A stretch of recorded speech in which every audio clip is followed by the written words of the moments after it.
భారత్తో వాణిజ్య సంబంధాల విషయంలో అమెరికా సంచలన నిర్ణయం తీసుకుంది. రష్యా నుంచి నిరంతరాయంగా చమురు కొనుగోలు చేస్తున్నందుకు ప్రతిగా భారత్ నుంచి దిగుమతి అయ్యే కీలక ఉత్పత్తులపై ఏకంగా 50% మేర భారీ సుంకాలను విధిస్తున్నట్టు డొనాల్డ్ ట్రంప్ ప్రభుత్వం ప్రకటించింది. ఇక ఈ నిర్ణయంతో లెదర్, వజ్రాలు, ఆభరణాలు, టెక్స్టైల్స్, రసాయనాలు వంటి భారత కీలక ఎగుమతి రంగాలు తీవ్ర సంక్షోభంలో పడబోతున్నాయి. అమెరికా ప్రకటించిన ఈ కొత్త సుంకాలు దశల వారీగా అమల్లో కూడా రాబోతున్నాయి. ఇప్పటికే ఉన్న సుంకానికి అదనంగా ఈ రోజు నుంచి 25%, ఆ తర్వాత ఆగస్టు 27 నుంచి మరో 25% సుంకాన్ని పెంచబోతున్నారు.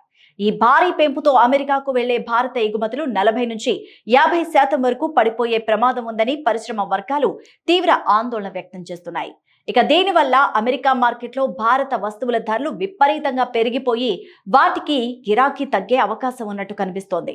ఇక ఈ సుంకాల ప్రభావం అత్యధికంగా టెక్స్టైల్స్, వజ్రాలాభరణాలు, లెదర్, పాదరక్షలు, రొయ్యలు, రసాయనాలు, యంత్ర పరికరాల రంగాలపై పడబోతోంది. ముఖ్యంగా భారత్ ఎగుమతుల్లో కీలక పాత్ర పోషిస్తున్న వజ్రాలు, ఆభరణాలు పరిశ్రమపై ఈ ప్రభావం తీవ్రంగా ఉంటుందని gem and jewellery export promotion council వంటి వాణిజ్య సంఘాలు కూడా హెచ్చరిస్తున్నాయి. గతంలో అమెరికా 10% సుంకం విధించినప్పుడే దాదాపుగా 50,000 మంది కార్మికులు ఉద్యోగాలు కోల్పోయారని, ఇప్పుడు 50% పెంపుతో పరిస్థితి మరింత దారుణంగా మారబోతోందని ఆవేదన వ్యక్తం చేశాయి. రష్యా నుంచి చమురు కొనుగోలు చేస్తున్న చైనా, టర్కీ వంటి ఇతర దేశాలను వదిలేసి కేవలం భారత్ను లక్ష్యంగా చేసుకుని ఈ శిక్షాత్మక సుంకాలను విధించడం గమనార్హమని చెప్పాలి. జాతీయ భద్రత, విదేశాంగ విధాన కారణాలను చూపిస్తూ అమెరికా ఈ నిర్ణయాన్ని సమర్థించుకుంటోంది. ఈ సుంకాల నుంచి మినహాయింపు కోరుతూ భారత, అమెరికా వాణిజ్య సంఘాలు చేసిన ప్రయత్నాలు ఇప్పటి వరకు ఫలించలేదు.